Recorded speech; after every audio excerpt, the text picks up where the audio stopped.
Bagaimana proses critical period pada otak bayi? Saya Rahman Satrio. Pada video kali ini kita akan mengulas tentang proses critical period pada otak manusia.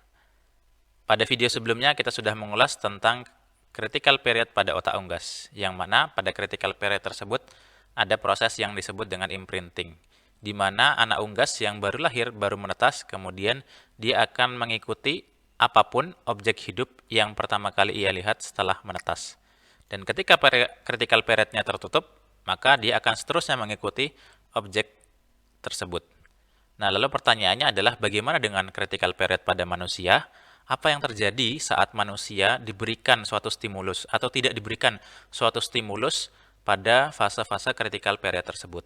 Tentu untuk anak manusia kita tidak bisa melakukan percobaan secara sembarangan dan tidak bisa dilakukan percobaan secara di dalam laboratorium. Karena hal ini akan bisa berdampak negatif terhadap perkembangan psikis dan mental dari anak tersebut. Akan tetapi sayangnya fenomena ini bisa kita lihat kejadiannya di dunia nyata. Pada tahun 2005 di kota Plant City, Florida, Amerika Serikat, polisi mendapatkan sebuah laporan di mana ada anak kira-kira sekitar usia 7 tahun yang mana anak tersebut tidak pernah keluar dari rumah dan tidak pernah dibawa keluar oleh orang tuanya. Lalu kemudian atas dasar laporan itu, polisi datang ke rumah tersebut membawa surat penggeledahan, dan ternyata di dalam polisi mendapati hal yang sangat mengejutkan.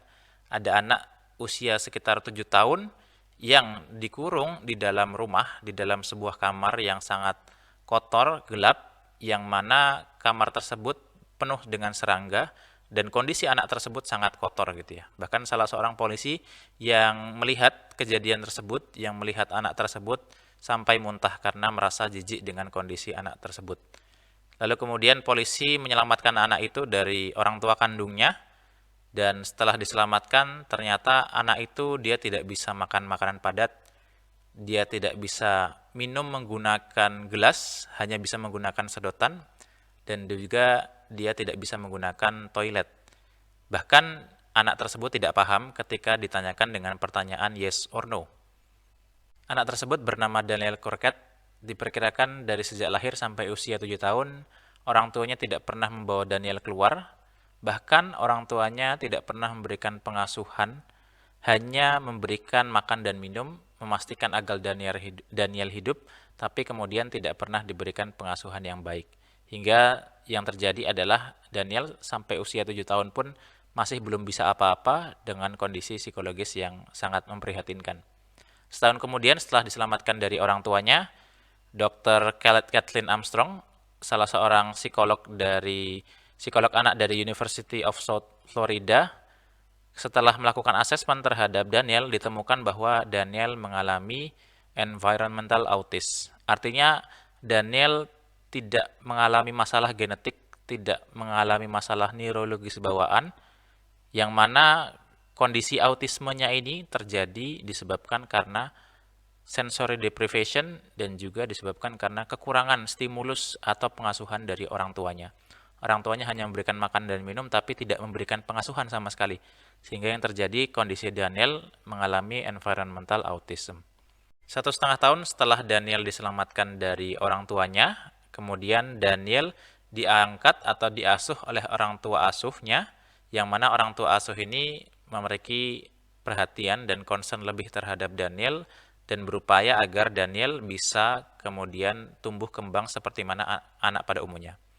Namun sayangnya critical period sudah tertutup, bahkan setelah orang tua tersebut meminta bantuan terapis untuk senantiasa memberikan terapi kepada Daniel agar Daniel memiliki kemampuan social skill dan juga psychological skill seperti mana anak pada umumnya, sampai sekarang, sampai usianya 20-an, Daniel masih mengalami berbagai macam keterhambatan psikologis dan mental. Daniel masih belum bisa berkomunikasi, masih belum bisa berbahasa, masih belum bisa berinteraksi secara sosial, masih sering mengalami tantrum, dan juga masih impulsif dalam hal makanan.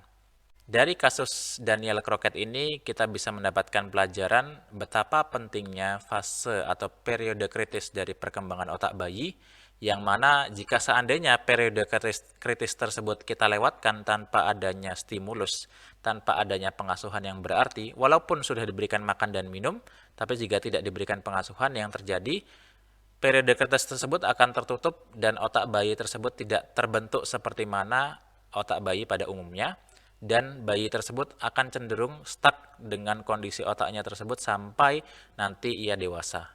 Maka yang terjadi akan banyak sekali kesulitan atau hambatan-hambatan psikologis yang melanda anak tersebut. Oleh karena itu, pesan yang bisa kita ambil sebagai orang tua adalah bagaimana betapa pentingnya peran orang tua di fase-fase periode kritis dari perkembangan otak anak, yang mana orang tua butuh senantiasa hadir, memberikan kasih sayang, memberikan pengasuhan, tidak hanya makan dan minum, tapi juga belayan, tapi juga dengan suara, tapi juga dengan gendongan, dan lain sebagainya, yang mana itu sangat membantu tumbuh kembang psikis dan juga sosial anak.